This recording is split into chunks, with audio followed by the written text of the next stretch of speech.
Gentleman yields. I now recognize Chairman McCaul for 5 minutes questioning. Thank you, Mr. Chairman. And I want to thank you for the site visit that we had at Butler, Pennsylvania yesterday. It was very eye-opening, educational.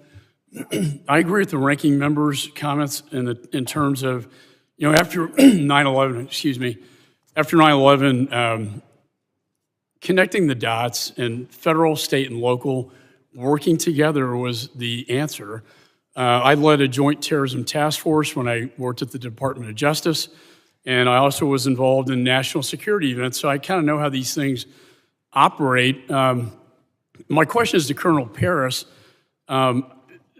It's standard practice that the lead federal agency will come in and meet with the state and locals regarding the security plan before the event, prior to the event.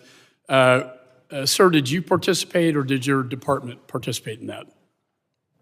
So I did not participate. As I stated earlier, there were two commanders dedicated to those two primary roles, the motorcade and the staffing of the posts on site within the secure perimeter, as well as a state police area commander. So just as a way of background, our area commander that covers multiple troops in that area of the state out of nearly 5,000 troopers. There are only 4 area commanders.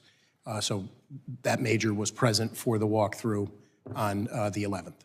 And were your troopers assigned inside the perimeter or outside? Inside, sir. Inside. And was the outside within the jurisdiction of the local police? So just as a point of clarification, there were 2, on the operations plan, there were 2 marked cars that were assigned roving duties, which would primarily, as the name implies, be outside of the secure perimeter on roadways responding to incidents that potentially could occur as a result of a congregation of that many people. But so we saw, we actually walked onto the roof where the sniper was.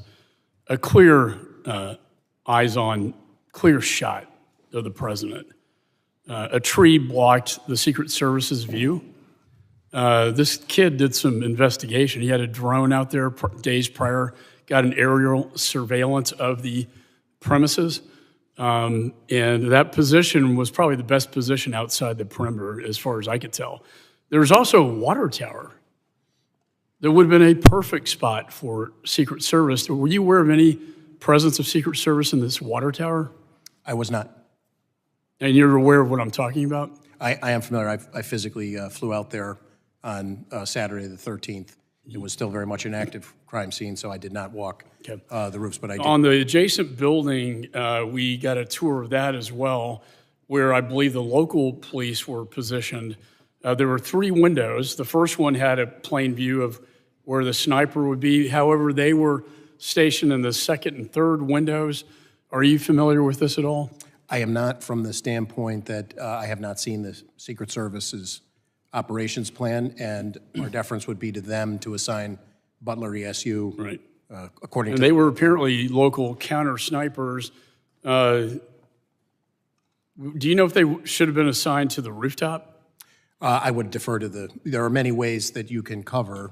Obviously, positioning people on the rooftop would be one of those. No, and going to the actual site, way too close. He should never have been allowed to get on top of that building. And I don't know how, and I know he was on your radar inside the perimeter. You seem to have lost him, and somehow he finds his way up to the rooftop unimpeded until a local law enforcement officer crawls on top of the roof and looks at him, and he points his AR-15 at him. My question to you is, what was the communication like that day?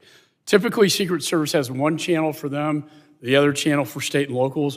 Was there any communication to identify, hey, this is not a local police officer, this is in fact an unidentified individual on the rooftop? Was that communicated to the Secret Service? So my belief, as I sit here today, is that we did have integrated communications from members that were inside of the Secret Service command post. Completely deferential to the ongoing nature of the investigation.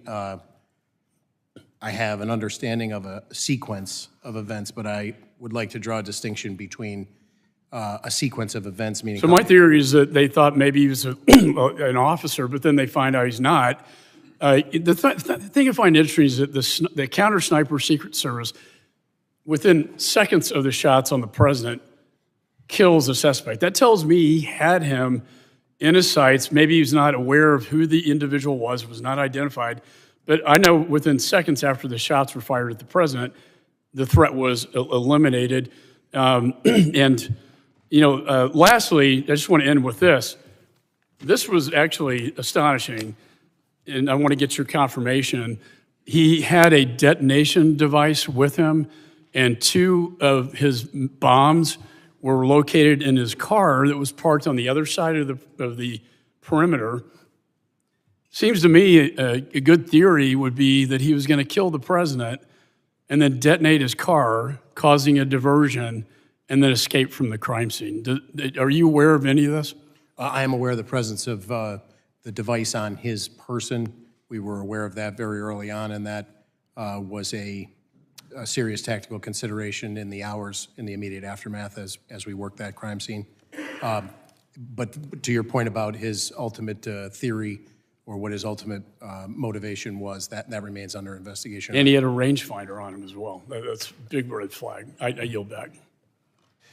Gentleman yields. I now recognize the gentleman from